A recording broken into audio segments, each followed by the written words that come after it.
Hey, what's up, y'all? Gospel comedian Michelle Aaye. I'm just taking some time as we prepare for the October 1st event, Reaching Beyond the Church Walls with Fire and Ice. I'm taking some time to sit down with the artists and get some of their reflections on this event. So we are sitting down right now with my guy here, Prodigal Son. Great talent here in the city of St. Louis. A rapper. Now we're going to just jump right in. You do hip hop. Would you classify what you do as Christian rap? Would you classify it as holy hip hop? What do you classify your music as? We classify it as gutter gospel because that's where I was when God found me in the gutter. You know, and the gospel, of course, we all know what that is. Right. And that's what we do. We just call it gutter gospel music. Okay. So let's talk. I guess that kind of leads us into how you got your name. You know, the Prodigal Son. Just fitting into the background of your classification of your music. So tell us a little bit about how you got your name and your story behind that. Okay. The story of Prodigal Son in the Bible, I'm sure that you familiar with that. And at the time when I first became aware of that story in the Bible, it was a dark hour in my life, and I found so much identification in the Prodigal Son. I mean, his blessings and his squandering and his returning. So with identification in that and what I was doing already, I just feel like, we were brothers. Oh, okay, awesome.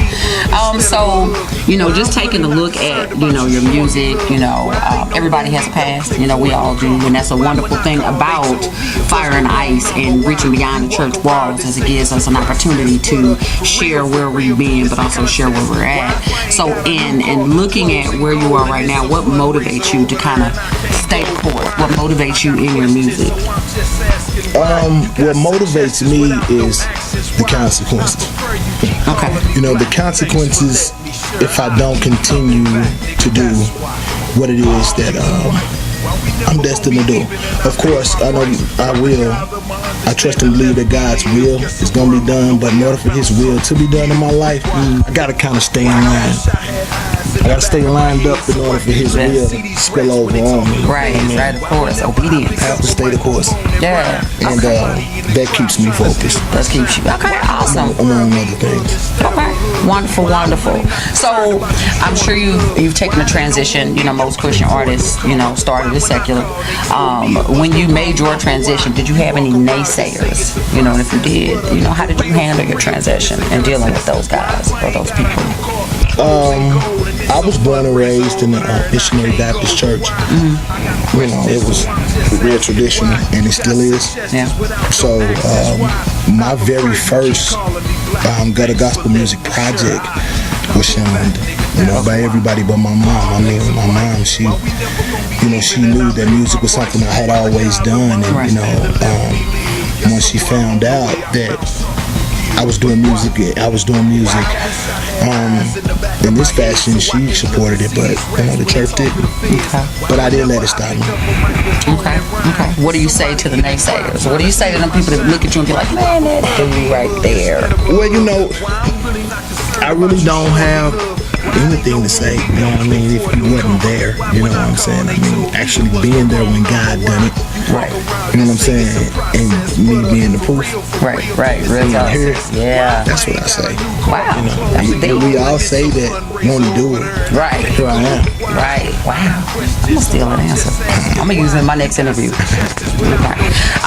Let's see. But this is the last thing I want to follow up with. So when someone comes to an event and they see the Prodigal Son, what do they walk away with? What's the message you send away with them?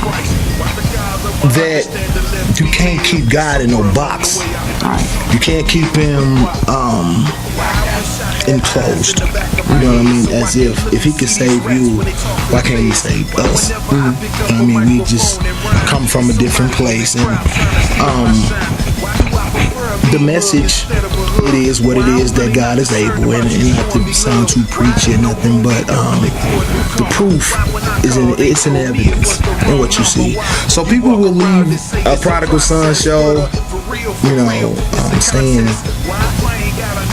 wow, it's one in every family, so I always be blessed enough to find some identification, everywhere I go, and people, they tell me, wow, keep doing, I get a lot of encouragement. Really? So, I mean, it's not what people walk away with from a prodigal show, it's what I walk away with from a prodigal show, because, they kind of like ministered to me after the fact. It's kind of like a back and forth thing, and I'm always looking for God to do something, right? Not nobody else. I'm always looking for Him to stand on. Right. He is. Man, That's what's up. Man, that's awesome. So, okay, so in closing, what is next for the prodigal son? What you got coming up next, or what's next? What's on the horizon for you? Of course, first up is the Fire Night. Yes, and then after that, we have some fundraisers in the community where all the proceeds from the plates of the dinners and everything will be going back to the community, different families. Very good. And other than that, I'm just waiting. Sitting, waiting, listening, waiting for him to say move. He say move. I square up. Okay. Well, that's wonderful. That's wonderful. Well, you know what? I appreciate you taking the time to sit down with me, sharing this time. Again, guys, Prodigal Son, check him out. If he's doing a show at a church near you or an event near you, you definitely got to check him out. But first and foremost, you could catch him right here live on Dynasty Television on the Fire and Ice show, October 1st, Reaching Beyond the Church Walls with Fire and Ice, right here on Dynasty Television, Charter Channel 198. Also on D-Streaming currently to 152 different countries. So we're taking this thing worldwide. You know that, right? Okay, that's what we're doing. Okay. Also, you can catch us on DJCF TV channel 981 as well. Dynasty Television, where we are destined for dynasty.